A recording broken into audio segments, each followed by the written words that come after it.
नमस्कार, जय जोहार, जय भीम। आज हमारे लिए अत्यंत गर्व और सौभाग्य का दिन है।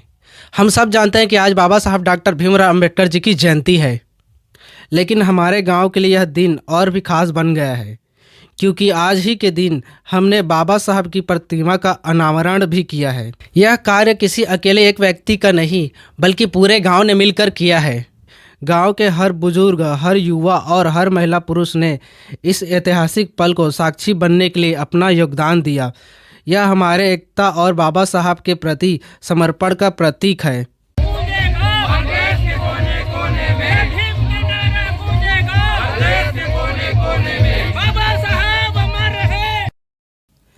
इस पावन अवसर पर हमारे गांव के साथ साथ भीम आर्मी के पूर्व प्रदेश अध्यक्ष माननीय राजकुमार जांगड़े जी ने मुख्य अतिथि के रूप में कार्य को गरिमा प्रदान की। उन्होंने ही पारंपरिक रीति रिवाजों के साथ फीता काटकर बाबा साहब की इस भव्य प्रतिमा का अनावरण किया। जैसे ही मूर्ति से पर्दा हटा, पूरा वातावरण जय भीम के जयकारों से गूंज उठा।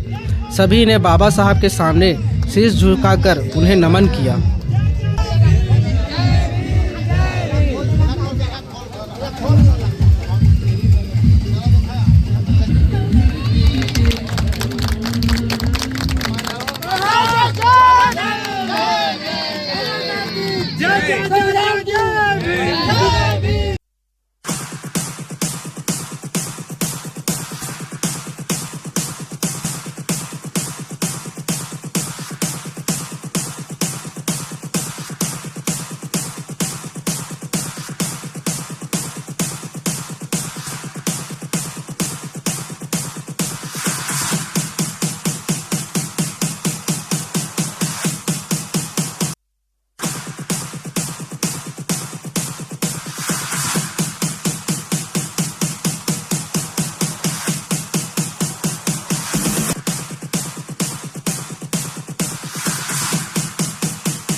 अमर रहे, अमर रहे,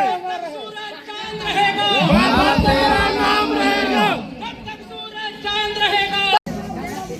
आज मेरे इस ऐतिहासिक भूमि ग्रामीणों को मैं विश्व रत्न बाबा साहब डॉक्टर भीमराव अम्बेडकर जी का इस ग्राम पंचायत में आगमन इस दिवस पर आप सभी को मैं बहुत बहुत बधाई देता हूँ, क्योंकि बाबा साहब डॉक्टर भीमराव अम्बेडकर जी का 135वीं जयंती है। और आप सभी लोग जानते हो, बिहार कठोर जमीन को खोद करके पत्थर को काट काट कर निकालने वाले आप सभी लोगों को जागरूक होना है, क्योंकि पत्थर को काट कर निकाल सकते हो आप लोग, लेकिन अपने घर परिवार के अपने वारिसों को, आपके बीवी बच्चों को सबको पढ़ा लिखा करके आगे बढ़ा सकते हो। क्योंकि जातिवादियों ने विश्व रत्न बाबा साहब डॉक्टर भीमराव अम्बेडकर जी को स्कूल के अंदर बैठ करके पढ़ने से रोका था। उन्होंने संघर्ष इतना किया कि स्कूल के अंदर बैठ करके पढ़ने से रोका। उन्होंने विश्व का सबसे अच्छा करके आज आप और हम सबको सुन टाई बेल्ट के साथ पढ़ा लिखा करके आगे बढ़ा दिया। लेकिन जातिवादी लोग जिस बाबा साहब को हत्या थे, आज उनके कदमों में झुकने के लिए मर रहे, तड़प रहे हैं। ऐसा दिन है कि बाबा साहब डॉक्टर भीमराव अम्बेडकर जी का जीवन संघर्ष।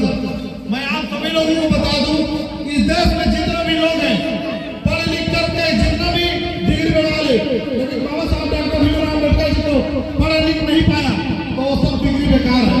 इसीलिए आप सभी लोगों को मैं बोलना चाहता हूँ कि पत्थरों को काट करके जमीन से फंस कर निकाल देते हो, लेकिन अपने घर के बच्चों को पढ़ा लिखा करके आप अच्छा से अच्छा ऐतिहासिक बना सकते हो, संवैधानिक बना सकते हो। क्योंकि उसी संविधान से पल से लेकर के सरपंच, बीडीसी, डीडीसी, विधायक, सांसद, मंत्री बनता है, वो सिर्फ बाबा साहब डॉक्टर भीमराव अम्बेडकर जी का संविधान की वजह से है। और संविधान को पढ़ोगे लिखोगे तो आगे बढ़ोगे, और संविधान को पढ़ोगे लिखोगे नहीं तो कहीं पर भी पुलिस वाला रास्ता रोक करके नारा ठोका सकता है। संविधान को पढ़ लिख करके आगे बढ़ोगे तो एक क्या हजारों पुलिस वाला आपका रास्ता नहीं रोक सकता, आपको बोल भी नहीं सकता। इसलिए मैं सबको बोलना चाहता हूँ, बाबा साहब डॉक्टर भीमराव अम्बेडकर जी का जीवन संघर्ष को आप और हम सबको पढ़ना है, और पढ़ लिख करके जीवन संघर्ष करते हुए हमें शिक्षित बन के संगठित करते हुए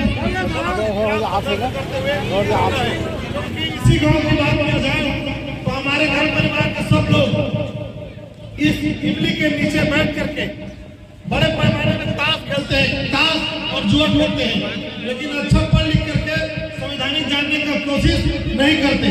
जबकि बाबा साहब डॉक्टर भीमराव अम्बेडकर जी का यहाँ पे हम लोग आदमकद प्रतिमा को उद्घाटन कर दिए, लेकिन इस आदमकद प्रतिमा को उद्घाटन करना हम सब ने मिल करके किया, लेकिन बाबा साहब डॉक्टर भीमराव अम्बेडकर जी का मूर्ति का देख रेख करना समस्त ग्रामीण जनों का है और किसी का नहीं है।